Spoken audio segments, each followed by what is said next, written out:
par le fait d'avoir essayé, tu auras gagné. Si tu n'essayes pas, tu le sauras jamais. Et t'as déjà, enfin, on peut dire que tu as déjà perdu, tu vois. Donc, pour moi, c'est tout simplement se lancer et faire abstraction des critiques, des regards extérieurs et surtout de croire en soi.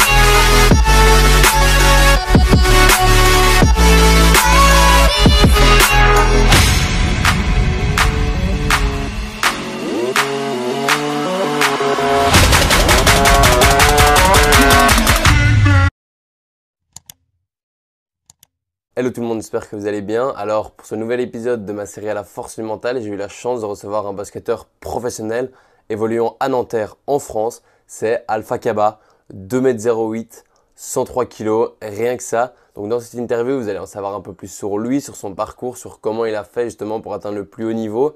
Donc j'espère que cette interview pourra vous motiver et moi je vous laisse découvrir tout ça.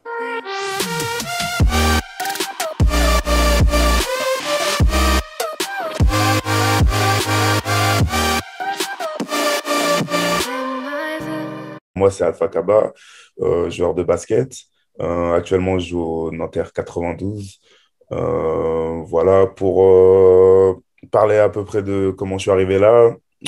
J'ai commencé à 13 ans au basket, en Benjamin, où j'ai commencé à Romorantin, dans une petite ville. Ensuite, j'ai été en minime 2 années à Blois, où j'ai joué en minime France. Et suite à ça, j'ai été... non, en même temps ouais, que j'étais à Blois, j'étais au pôle à Tours, au pôle à Tours. Et ensuite, après ça, j'ai fait comment dire, j'ai fait des tests. Et au final, j'ai retenu le centre de formation de Pau, où j'ai fait 4 ans du coup de formation, où j'ai fait 3 années cadet et ma dernière année espoir et pro. Et ensuite, j'ai décidé de lancer ma carrière professionnelle en Serbie à Megalex, et où j'ai joué 2 ans. Après ça, j'ai décidé de mettre mon nom à la draft. Je me suis fait drafter position 60. Et après, enfin, Atlanta n'a pas décidé de me garder directement. Donc, j'ai décidé de retourner en Europe. Et c'est là où j'ai signé 2 ans à Lasvel. Et suite à ça, j'ai fait Boulazac. Et voilà, maintenant, on arrive à Nanterre. Mais du coup, quand tu étais jeune, t'as vite grimpé les échelons en termes de Ouais, niveau. ouais. Ouais, bah, du coup, ouais, j'ai grimpé plus ou moins, oui, vite, oui et non. On va dire que j'ai suivi le cursus. Et puis voilà, comme je l'ai dit, j'ai un peu étalé mon parcours. Bon, j'ai été un peu rapide parce que voilà, sinon ça allait nous prendre beaucoup de temps de rentrer dans les détails. Mais voilà, comme je l'ai dit, voilà, je suis passé par toutes ces catégories. C'était un peu le cursus à suivre pour arriver à où je suis maintenant. Donc, assez rapidement, oui et non, parce que voilà, ça a été, comme je dis, un processus. Après, tout dépend on va dire, de la personne en question, son potentiel, etc. Certaines choses se font plus rapidement chez certaines personnes que d'autres. Donc voilà, moi, j'ai été, on va dire, dans les timings qui me correspondaient. Et c'est vers quel âge que tu as eu justement cette envie de devenir professionnel? Bah, à vrai dire, franchement, depuis que j'ai décidé à jouer enfin, en club, c'est-à-dire à 13 ans, j'avais déjà l'idée dans ma tête, j'étais déjà, j'ai envie d'accéder à la NBA, tu vois. Donc, c'est vrai que ouais, depuis le début, pour moi, c'était déjà la NBA. Donc voilà, j'avais déjà l'ambition d'être professionnel, quoi.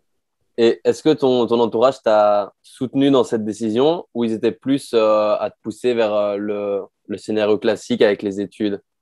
Bah, franchement, j'ai eu le soutien de toute ma famille, donc ça n'a pas été galère à ce niveau-là. J'ai pas eu à un peu avoir l'approbation de mon entourage. Ils m'ont direct accompagné dans ce projet. Et après, c'est vrai que aussi, j'ai eu un oncle qui a joué en professionnel. Donc voilà, déjà, j'avais une famille un peu tournée dans le basket. Donc on va dire que c'était surtout une fierté, je pense, pour eux. Et après, bien sûr, les études, etc. Mes parents, voilà, ils n'ont jamais négligé ça. Et mais voilà, comme ils étaient au courant un peu du parcours, du cursus, etc. Et notamment euh, comment dire, d'allier le sport, les études au niveau du centre de formation. Ils savaient que tout était un peu, enfin, bien suivi et bien fait Mhm. comment dire, bah, tout simplement pour pas délaisser les études Ouais. et juste se concentrer sur le basket. Donc à ce niveau-là, voilà, mes parents ils m'ont accompagné dans mon projet, enfin toute ma famille, quoi, en sachant que voilà, c'était un bon cursus et un bon processus à suivre. Ouais. Et tu dirais que c'est quoi les sacrifices et les obstacles que tu as rencontrés pour justement arriver au niveau professionnel que tu as actuellement? Bah, le premier sacrifice qui me vient en tête, c'est justement la famille, je pense. Parce que justement, on est amené très vite d'abord à petite échelle à changer de ville et ensuite à plus grande échelle à changer de pays quand on devient notamment professionnel. Donc, c'est vrai que voilà, c'est déjà la famille, c'est un gros sacrifice. Ensuite, je pense que euh, sacrifice, bah, il y a beaucoup de sacrifices, des détails. Ça peut être la nutrition, faire, voilà, comme, voilà, pour rejoindre ton sujet, la nutrition, voilà, sacrifier des fast-food, etc., que certaines personnes, on va dire, standards, se permettent parce que, voilà, ils n'ont pas les mêmes objectifs ou les mêmes attentes.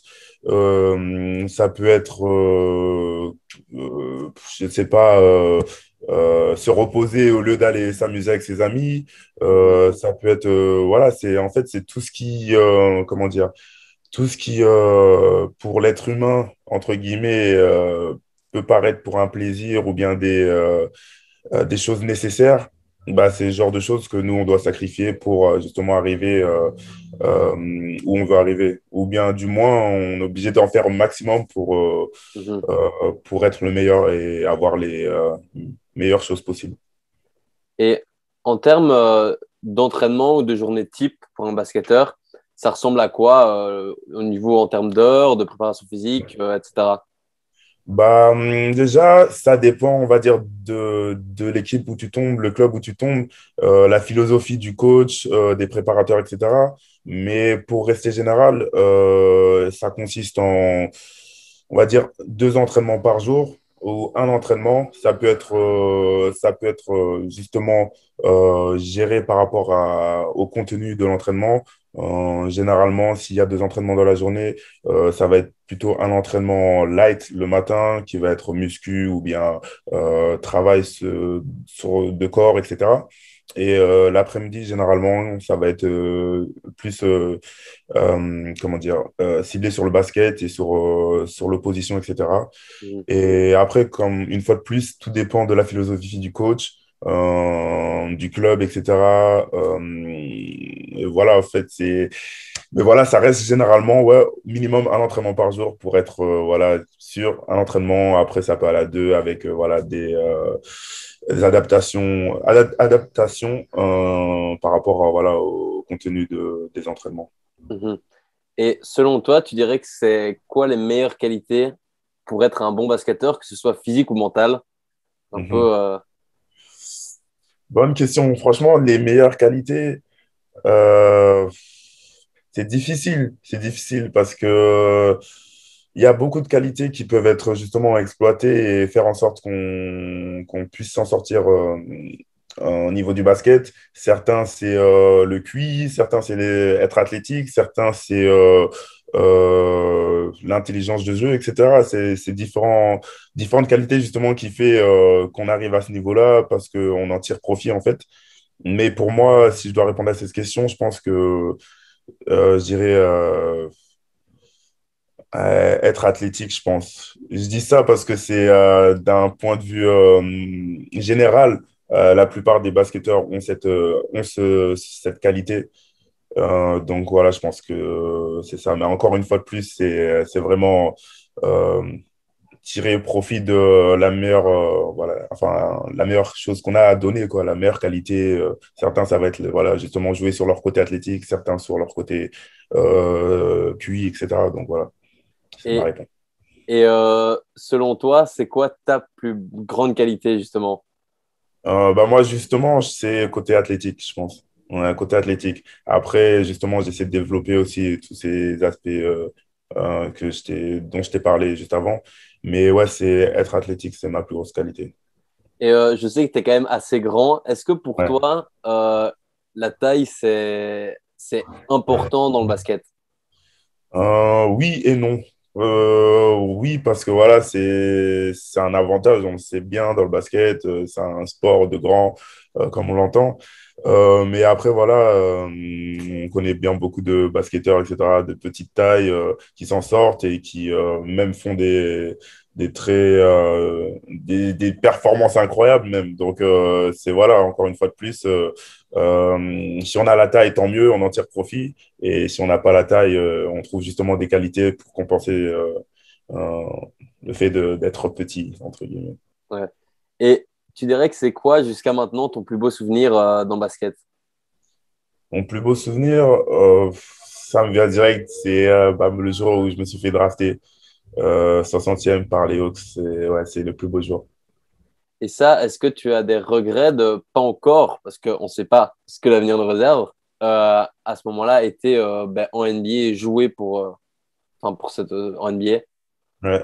Bah oui, j'ai des regrets d'une certaine manière parce que ouais, c'est sûr, j'aurais voulu être signé directement, bam, 60e, tac, il m'appelle direct, il signe un contrat, tu vois. Donc ouais, j'aurais kiffé, mais après, ça n'empêche, enfin, ça change rien, quoi. J'ai toujours le même objectif en tête, c'est un différent chemin, on va dire, mais un peu plus long, mais pour moi, j'ai toujours le même objectif en tête et puis voilà, ça me donne les crocs, j'ai la dalle, et puis voilà, je vais essayer d'aller chercher ce que j'ai à apprendre d'une autre manière. Et selon toi, pour toi, c'est quoi ta plus grande fierté aujourd'hui dans ce sport-là, quoi, dans le sport, quoi, je parle. Ma plus grande fierté, t'as dit? Ouais, dans le basket. C'est-à-dire plus grande fierté.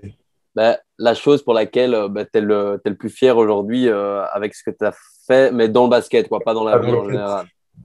je pense que c'est tout simplement ouais, être arrivé à où j'en suis maintenant, même si c'est pas une finalité. Mais j'en suis fier parce que voilà, je me suis donné les moyens pour y arriver et on sait que voilà, déjà, il y a plein de personnes qui aimeraient arriver au niveau professionnel et qui n'y arrivent pas. Donc voilà, déjà j'en suis content. Et après, voilà, c'est une fierté parce que je me suis donné les mains tout simplement. Et pour revenir encore sur le sujet de sacrifice, j'ai fait des sacrifices justement pour arriver où j'en suis. Et donc voilà, c'est forcément une fierté au bout du compte. Mhm. Et tu dirais que c'est quoi, s'il y avait une chose à dire, la plus dure en tant qu'athlète professionnel?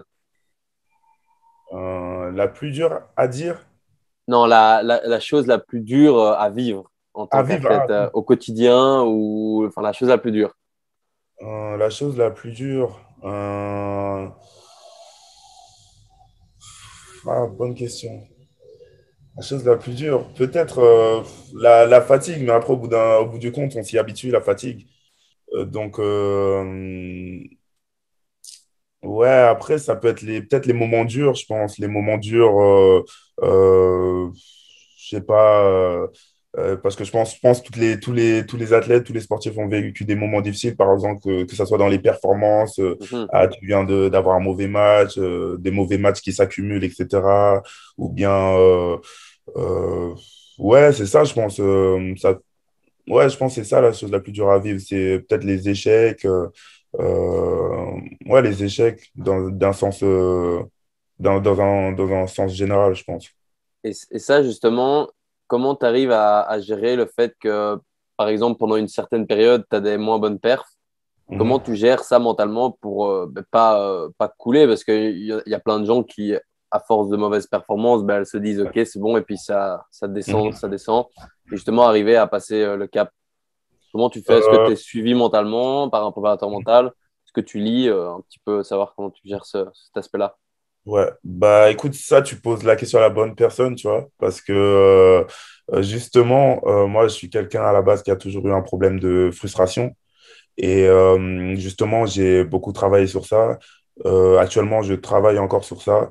On m'aide justement à gérer cette frustration, etc. Et voilà, c'est, comment dire, euh, putain, j'ai perdu le fil de ta question, désolé. J'ai Mais perdu le fil. Je suis niveau parti. préparation mentale et tout ça, Ouais. quand ça va un peu Ouais, moins voilà, bien. bah justement, en préparation mentale, bah justement, voilà, pour moi, pour ma part, j'ai quelqu'un qui m'aide justement à gérer cette frustration. Et ça peut être par des conseils, des phrases que tu vas te dire dans ta tête, des exercices de concentration, etc., qui vont te permettre de te focus justement sur d'autres aspects et essayer d'enlever ce côté négatif que tu as en tête, en fait. Et donc, voilà, après, chacun a ses manières de gérer. Pour ma part, j'ai choisi de travailler avec quelqu'un pour gérer cette frustration. D'autres, ça peut être, je ne sais pas, écouter de la musique. Moi, bah, d'ailleurs, ça m'aide aussi, j'écoute souvent de la musique. Ça peut être écouter de la musique, d'autres, ça peut être lire, d'autres, ça peut être, je ne sais pas, faire des activités diverses, etc. C'est propre à chacun, en fait. Et justement, c'est quelque chose de pas très facile, enfin, comment dire, euh, pas très évident, parce que voilà, des fois, ça peut être dur de gérer la frustration, etc. Et selon aussi son caractère. Donc, voilà. Moi, voilà, pour ma part, je travaille avec une personne justement pour gérer cette frustration et justement devenir un meilleur sportif et voilà et faire abstraction de toutes ces frustrations. Et tu dirais justement que dans le monde professionnel, le mental, il a une place plus importante ou moins importante que les capacités physiques mélangées, enfin les capacités physiques et techniques. Si le mental a une place plus importante, Ouais. euh, ça a une place très importante en tout cas. Ça a une place très importante parce que c'est sûr que sans mental, justement, on peut avoir des ambitions, des objectifs, etc. Mais si on n'a pas de mental, généralement, ça risque de ne pas le faire. Donc, c'est vrai que ça a une grande place. Après, je ne sais pas parce que c'est vrai que les qualités physiques, etc., ils restent quand même primordiales dans le sport, enfin, selon les sports. Mais c'est vrai que ces deux-là sont, je pense, c'est Complémentaire, quoi. 50, ouais, voilà, complémentaires. Et j'aimerais avoir ton avis sur le talent. Si tu crois pas, est-ce que Mhm. c'est suffisant pour réussir? Un peu ton avis là-dessus. Oui, le talent, j'y crois, oui. C'est quelque chose de réel, c'est quelque chose, voilà, je pense que c'est évident. Mais voilà, le talent, c'est tout simplement rien si on le met pas à profit, en fait. C'est-à-dire que voilà, le talent, c'est quelque chose euh, qu'on construit, qu'on nourrit, justement pour arriver à une finalité, en fait. Et donc, voilà, au final, c'est toujours le travail qui l'emporte. Comme on le sait, on connaît beaucoup d'expressions qui prennent voilà, le travail, le talent, etc., et qui comparent ces deux-là. Et donc, tout simplement, ouais, le talent, c'est quelque chose de réel, mais voilà, il faut le travailler, et il faut le mettre à profit pour justement être encore meilleur que quelqu'un qui n'aurait pas de talent. Mais au Mhm. final, voilà, celui qui travaille le plus euh, aura le plus, on va dire. Ouais. Et on parlait tantôt enfin, du fait que plein de gens veulent devenir basketteurs professionnels, mais peu y arrivent. J'aimerais Ouais. savoir, selon toi, ça va être quoi là où les différences qui va faire que justement une personne va pas réussir à être professionnelle et justement l'autre qui va réussir à être professionnel. La différence, bah voilà, le travail déjà.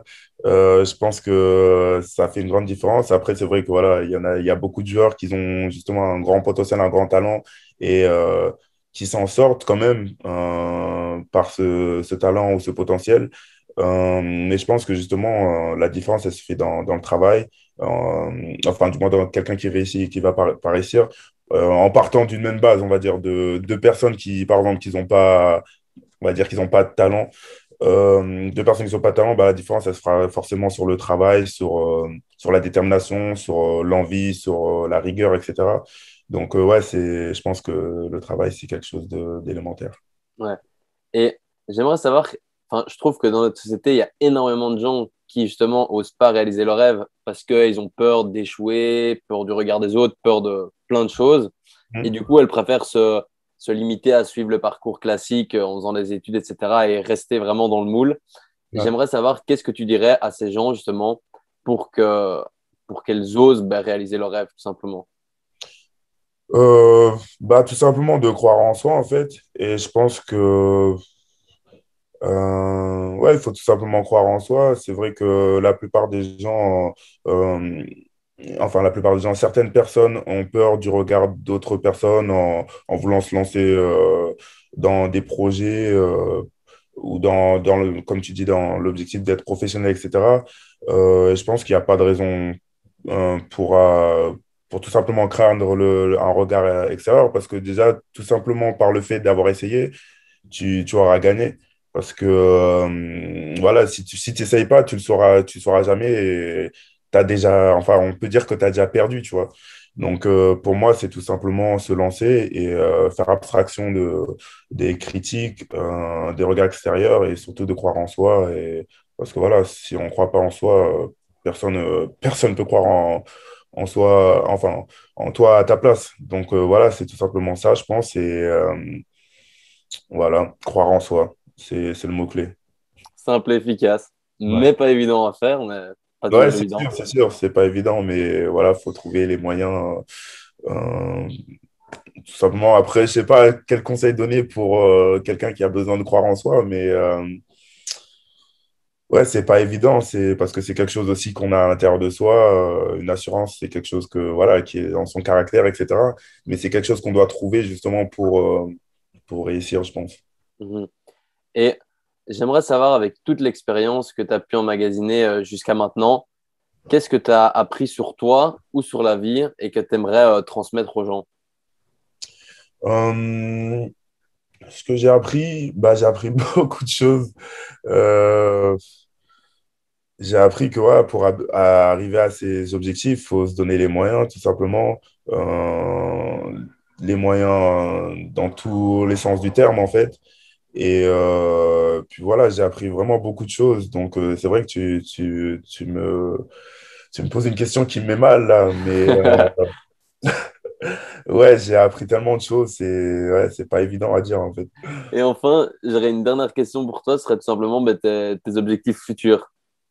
Mes objectifs, toujours la Ligue, la NBA, essayer d'arriver où je suis pas encore arrivé, de franchir ce palier. Voilà, j'ai été 60e, et essayer maintenant d'arriver, de finir ce qu'on a essayé de commencer.